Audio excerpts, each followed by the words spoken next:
You absolutely popped up in this reading. The Queen of Cups, that's you. This is a water sign Scorpio. I absolutely, yeah, this is definitely you.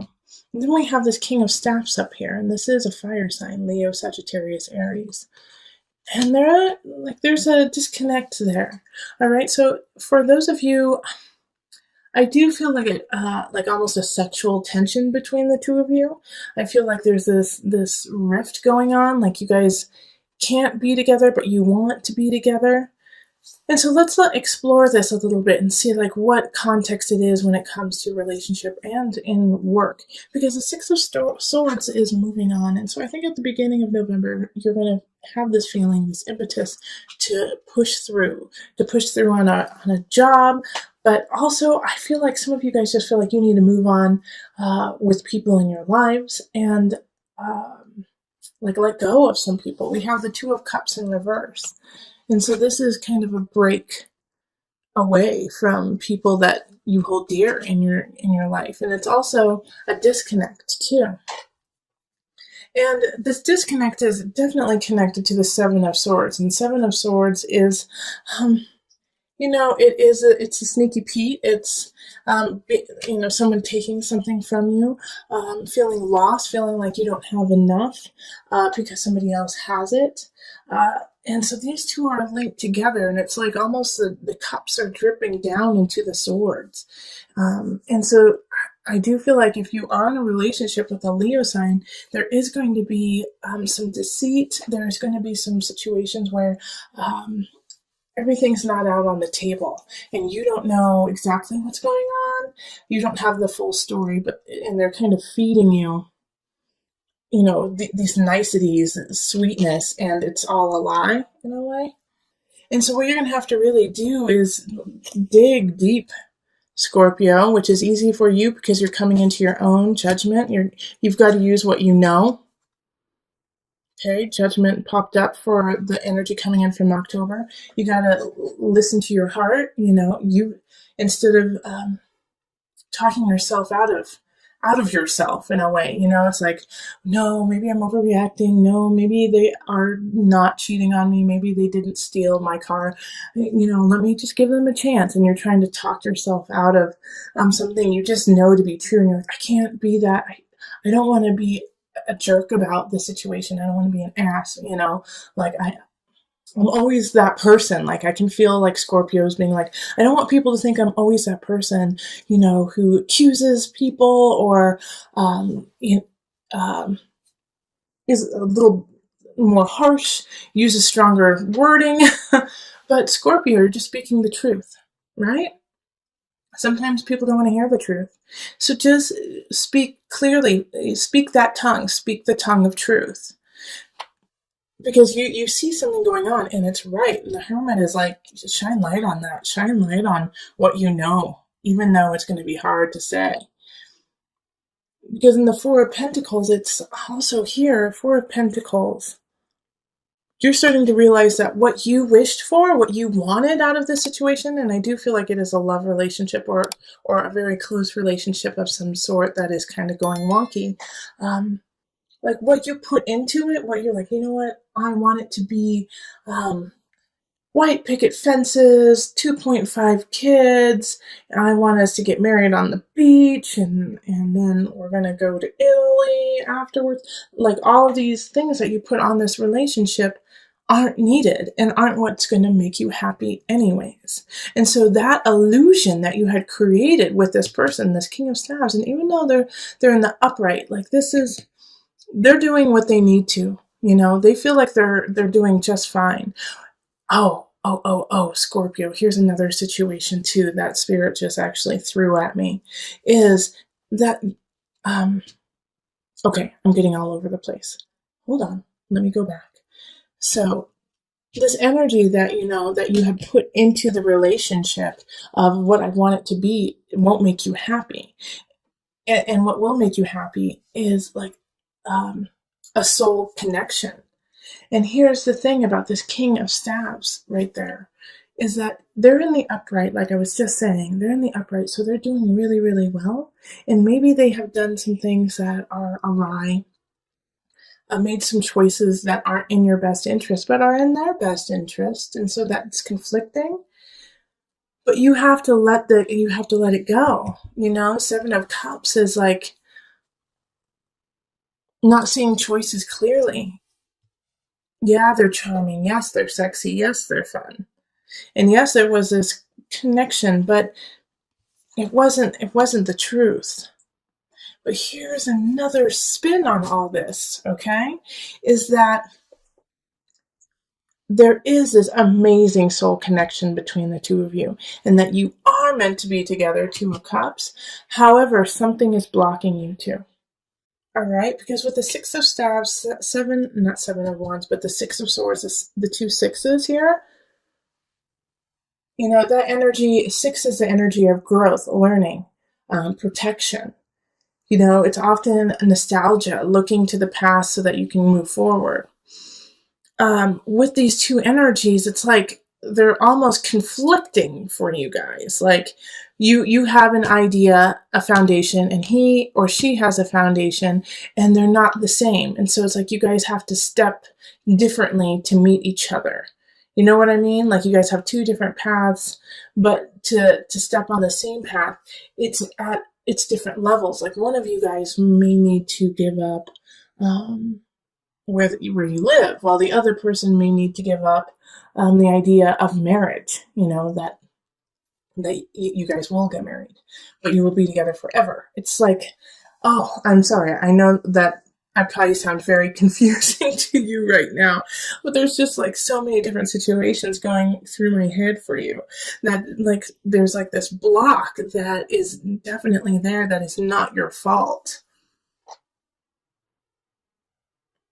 And so that's a possibility too, is that there's just this third party in a way, even though we didn't get, the Three of Swords, but we did get the Seven of Swords. We have like this other party who's trying to split you guys up. And, you can apply this to work too, really, but this is so relationship. This is so romantic, so about the heart. Okay, yeah, but and then we have these two fours here, and that's hard work, achievement, stability, and they're in the reverse, which is really interesting there too, because it's like all the work that you've put into it isn't helping you out because it's just not the right situation. There we go. That's what it is. Okay, so I'm going to pull on the angel cards, Scorpio. Sorry for the interesting helter-skelter reading. Hopefully you gain something from it. It didn't mean to turn into like a love reading, but it definitely was that.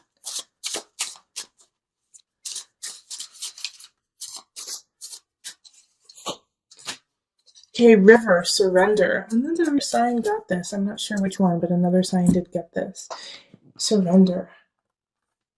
And I didn't read the book for them because it just didn't feel like that sign needed it, but I am going to read it for you because I'm getting called to, that there's something in there that you guys need to hear.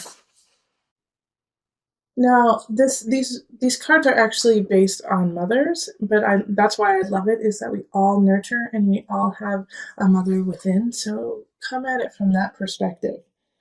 All mothers are well versed in going with the flow. Do you bend or do you break?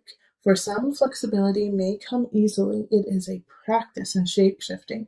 For others, it can feel like a relentless assault on one's sense of self. If you have chosen River, take stock of your relationship to the laws of surrender. River symbolizes the journey of life, from her birth as a mountain stream until she merges once again with the ocean. River sings a timeless story of movement and change. All right, so I'm going to read just a little blurb, another thing. River's wisdom says to follow the path of least resistance. She flows over rocks and around mountains. She takes the shape of each new landscape she enters, but over time, she also shapes the land. Okay, so that's so... Okay, yeah. Six of Swords is like, let's move on, Scorpio. This relationship is stagnant and you are no longer growing and perpetuating yourself in it.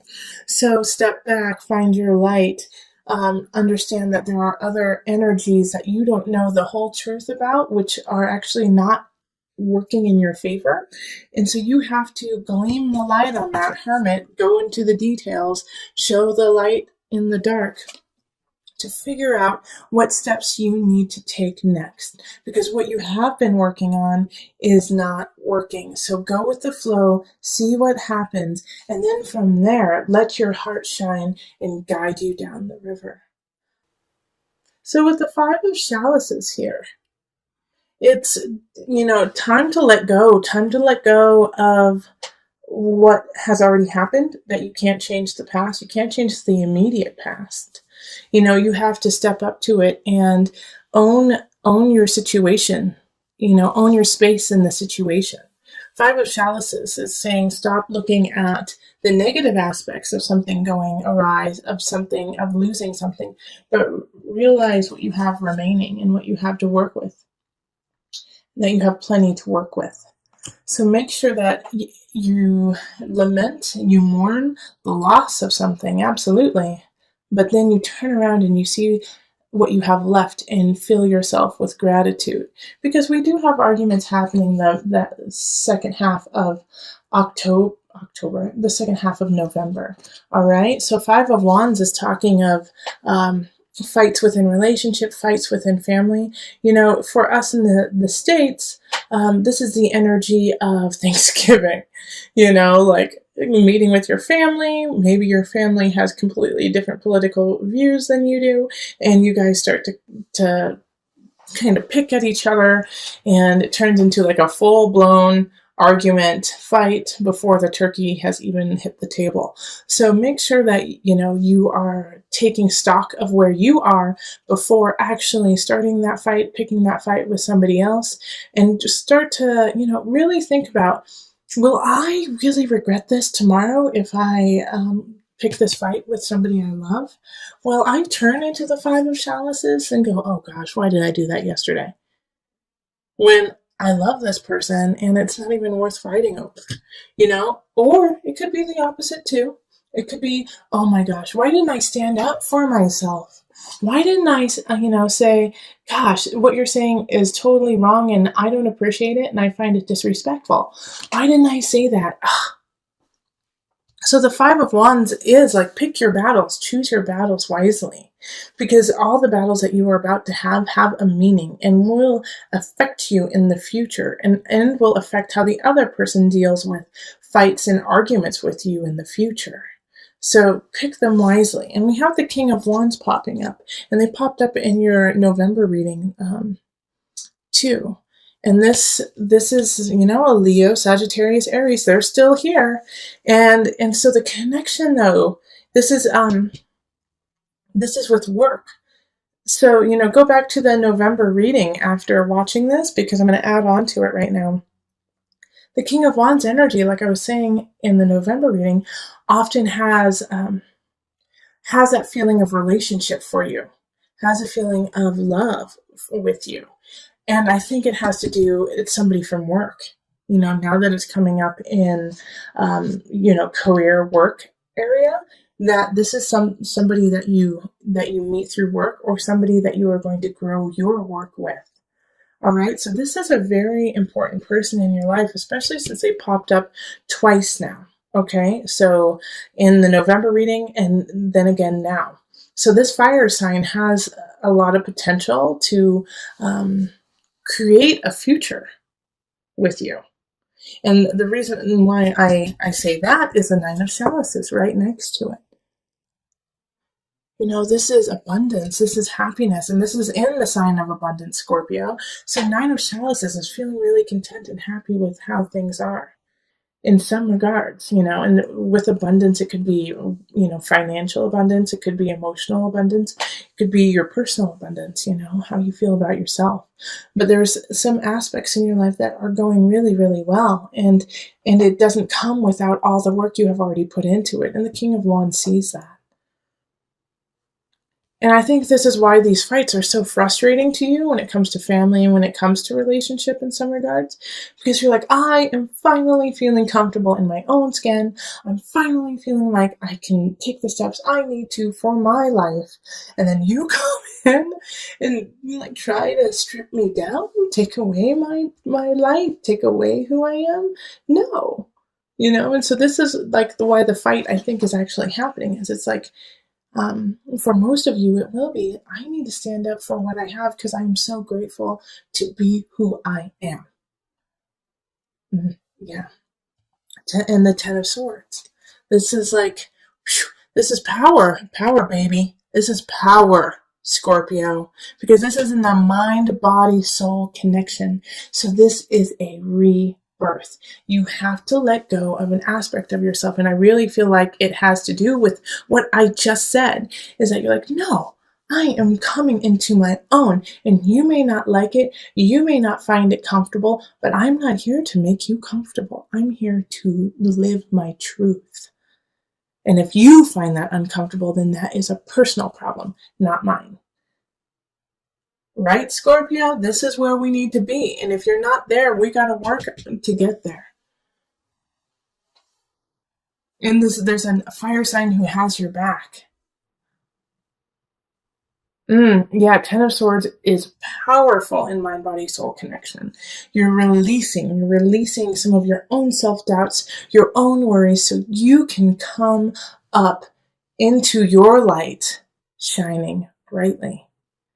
That is so awesome. I am going to put a little disclaimer with this, because it is the Ten of Swords.